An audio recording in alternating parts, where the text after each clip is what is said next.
Well, we've come to the last week of our Sunday message series called Snakes and Doves. Jesus told his disciples to be shrewd as serpents and innocent as doves, and so we've been talking about how to act cleverly in a complex world without compromising our values. In the first week of the series, we explained why this is important. It's important because God has delegated management of the world to us. Prayer is good and right, but we also have to act. We have to take action to make things better, and we have to be clever about doing it. But being clever doesn't mean being dishonest or deceitful or underhanded. It just means being quick to respond to the problems of the day in smart and creative ways. And so over the last 4 weeks, we've given you 4 very specific and clever ways to do just that. Let's go over them briefly. First of all, we said, bring peace in today's conflict-torn world by acknowledging your own feelings about something and honoring the feelings of others and staying curious about their point of view. Second thing we said, make people who have lost a sense of meaning in their lives jealous for the faith by living your best life now. Third, choose to follow only reliable, trustworthy, and faith-filled leaders with a servant's heart who have been called by God to lead. And if you're a leader, be that leader yourself. And finally, when it comes to people who intimidate you, disarm the bullies in your life by renouncing your own desire to get revenge and killing them with kindness instead. These are 4 innocent and clever ways of getting along in the world today as people of faith. Now today we want to turn to one last way of being clever and blameless. But I have to warn you up front, it's not going to be easy. And to learn more, we need to take a look at a passage from the Gospel of Matthew. Now, at one point, he took his disciples aside, and Jesus said to them, "If your brother sins against you, go and tell him his fault between you and him alone. If he listens to you, you have won over your brother. If he does not listen, take 1 or 2 others along with you. If he refuses to listen even to them, tell the church." So Jesus was setting out a 3-step detailed procedure to resolve conflicts among his followers. What do you do when someone offends you? Maybe you just avoid the person. Or you could cut them out of your life or let someone else handle it. You could act like a doormat and let them walk all over you, or you could stand your ground and fight back. We talked a little bit about that last week. But the healthiest option, Jesus says, is calmly confronting the individual. Tell the person yourself how they've hurt you. If the conduct continues, plan an intervention with other people to persuade the individual to change his or her behavior. If that still doesn't work, appeal to a higher authority. But let's take this piece of advice one step further. What about when someone does not sin against you, but just plain sins? They haven't offended you specifically. You don't have any skin in the game. Your feelings aren't hurt, but you believe they're doing something wrong. Maybe they're hurting someone else or themselves. What do you do then? Do you say something? Do you follow Jesus' advice to warn them? It's a thorny issue that the McDonald's Corporation got burned on a while back. On February 27, 1992, 79-year-old Stella Liebeck was riding in the passenger seat of her grandson's car. They decided to stop at a McDonald's drive-thru, and Stella ordered a cup of coffee. Since there were no cup holders in the vehicle, her grandson pulled over and parked the car so that Stella could add some cream and sugar to her coffee. She placed the styrofoam cup between her knees, lifted the lid, and spilled the coffee all over her lap. which scalded her so badly that she received third-degree burns. She was rushed to a local hospital and underwent extensive skin grafting, which left her disabled for almost 2 years and permanently disfigured. She asked McDonald's to help with her medical claims, which amounted to about $12,000. And when McDonald's offered her only $800, she hired a lawyer and eventually was awarded almost $3 million in punitive damages. Perhaps you've heard of this case. Stella's lawyer claimed that the coffee was served too hot according to industry standards, and that McDonald's knew this because it had already settled hundreds of other claims for coffee burns. But another argument that was advanced on Stella's behalf was that McDonald's had failed to warn Stella. They failed to warn her sufficiently that the liquid in the cup was so hot that it could cause severe burns if it spilled. The case became a cautionary tale to companies of all kinds that they do, in fact, have a duty to warn customers of potential dangers arising from their products. And this has led to some insanely humorous product label warnings. Maybe you've seen some of these warnings that just make you chuckle. Manufacturers now feel it necessary to warn you, for example, that sleeping pills may cause drowsiness, or that you should never use your hair dryer while sleeping. Bad idea. You're also, according to these manufacturers, not supposed to hold the wrong end of a chainsaw. I'm so glad that they have that warning because it's not obvious. And you should never use vanishing ink to sign checks. You also never should place a person in a washing machine along with the clothes. The instructions make it clear to take the person out of the clothes first and then put the clothes in the washing machine. All of these are bad ideas for sure. But my absolute favorite dumb warning of all time is this one. You can find it on a costume maker's website, notifying potential customers that despite popular opinion to the contrary, their Superman outfit in fact does not enable flight. Now, if that's difficult for businesses to determine when and how to warn people about the potential dangers of their products, you can imagine how much tougher it is for ordinary people like you and me to figure out when and how to warn people when we think they're in danger from their own missteps. It's outside most people's comfort zone. It is mine, and if you hate conflict like me, you probably avoid it like the plague. It's uncomfortable. You don't want to sound judgmental or overly pious. You don't want to run the risk of losing a friend or being labeled a hypocrite. After all, no one wants to be that nosy neighbor that everybody hates. Most of us have been taught since childhood to mind our own business and never meddle in the affairs of other people. But there's no getting around it. Most of us face this decision regularly when we see people we love making serious mistakes. As hard as it may be, we have a duty to warn others about their misconduct. Why? Well, for one thing, the Bible says we should. We heard it in the first reading today from the Old Testament, the book of Ezekiel, where God said, "If you do not speak out to dissuade the wicked from his way, the wicked shall die for his guilt, but I will hold you responsible for his death. But if you warn the wicked, you shall save yourself." But there's also another reason we should do it, because warning someone could actually save their life. Two friends came to my rescue a number of years back when I received an email with the subject line that said, "Worried about you." See, I was kind of going down a bad path.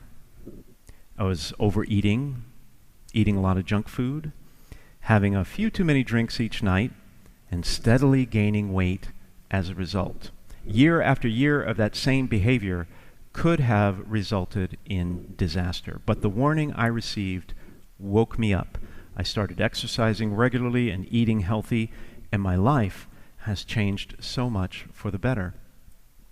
I can't thank those two friends of mine enough for saving me. And it's all because they summoned the courage to fulfill their God-given duty to warn me. But the other question is how. Not just why we should do it, but how we do it. How do we warn people? What's the best method? Well, one way, of course, is the direct approach. You could tell someone plainly, without mincing words, that they're making bad choices and on the path to self-destruction. Now, it seems like it would be an obviously effective technique, but if you've ever tried it, you know it frequently comes off as harsh, critical, and accusatory, and about as effective as smashing someone in the head with a baseball bat and then expecting them to focus on what you're telling them. It doesn't work very often and can easily backfire with counterclaims hurled in your direction. There's also the indirect approach, the other end of the spectrum. You could beat around the bush for a while, hemming and hawing, dropping hints, using vague language, never quite getting to the point because you're trying to avoid saying something that would hurt another person's feelings or cause conflict. That's also not very effective.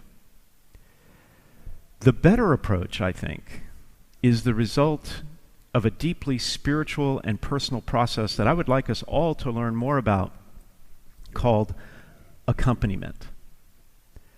Accompaniment means walking with other people on their personal life journey and helping them discern what God is asking of them at any particular moment.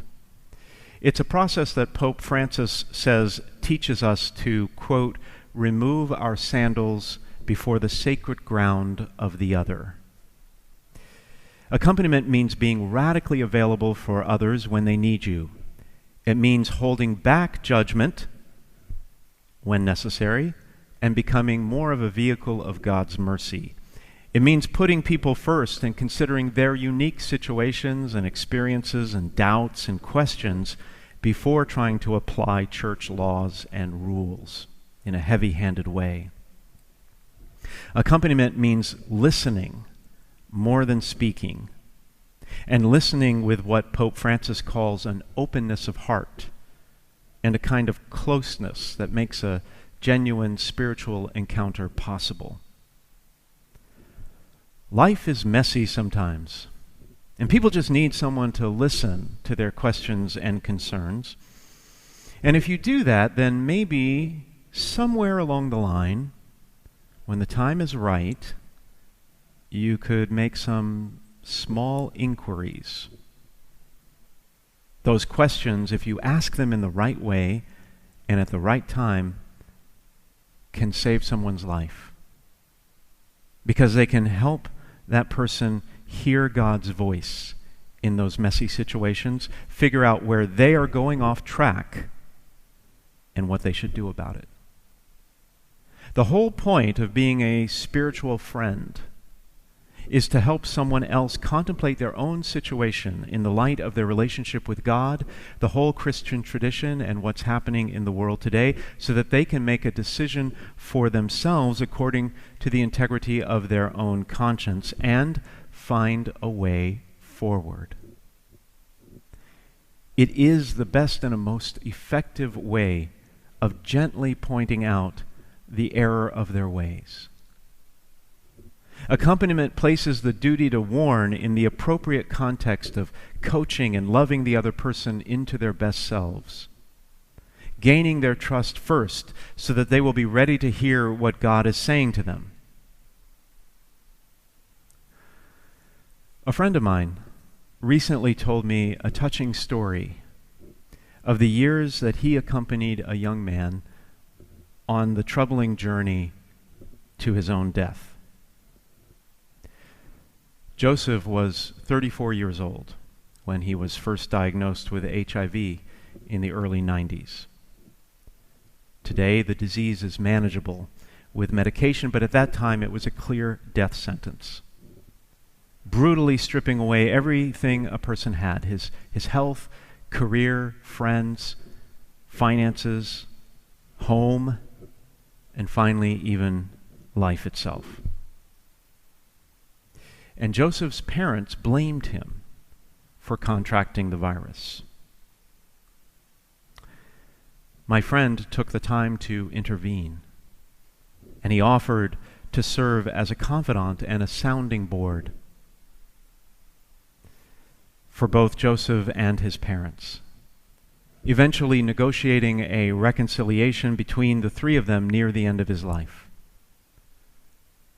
And when he developed full-blown AIDS and the hospital tried to dump Joseph and sent him home to die because the staff was afraid of treating him, my friend advocated on his behalf. He contacted a local news reporter who put pressure on the hospital, and Joseph ended up receiving the gold-plated health care he desperately needed. Towards the end of his life, Joseph bequeathed his prized possession, a pair of Wedgwood cufflinks, to none other than President Bill Clinton. Joseph had never even met the president, but admired him greatly. And a week or so before he died, Joseph was deeply distressed because he had not received a thank you note from the commander-in-chief. Now that might seem crazy to you and me, but it meant everything to him. My friend intervened once again, spending hours on the phone trying to get the right department in the White House to listen to his plea. Despite roadblocks at every turn, he kept reassuring Joseph each day that the letter soon would come. One night, after a long night in the hospital, my friend went home to get a few hours of sleep, and when he returned, he learned that Joseph had passed away peacefully. But the nurse said, just before he died, he received a treasured gift. It was a handwritten note from President Clinton himself. This is the power of accompaniment. My friend walked with Joseph through the darkest of valleys, listening with compassion, advocating on his behalf, and easing the way for him when he could. He said it was one of the most profound experiences of his life. And when everything else had been stripped away and all that remains are two people staring at each other in the most distressing moments of pain and suffering, accompaniment, he said, with tears in his eyes, is nothing less than the work of angels. Over the last few months, we here at St. Hilary have been working to launch a new ministry of accompaniment in our parish to walk with people with mental illnesses or with people who know someone who suffer from it. In the next few weeks, the ministry will be ready to accompany you or someone you love on that difficult journey. I am so proud of all our volunteers, and I invite you to join us if you feel called. Because when you are willing to accompany another human being on their journey, when you are willing to invest deeply in their lives by sacrificing your own time and energy to be truly present to them, then you have earned the right to speak honestly and plainly to them. It is only in the context of a truly caring relationship that the duty to warn holds the most value. So, warn the wicked? Yes. Confront the sinner? Absolutely. But love him first. And love her enough to have that difficult conversation.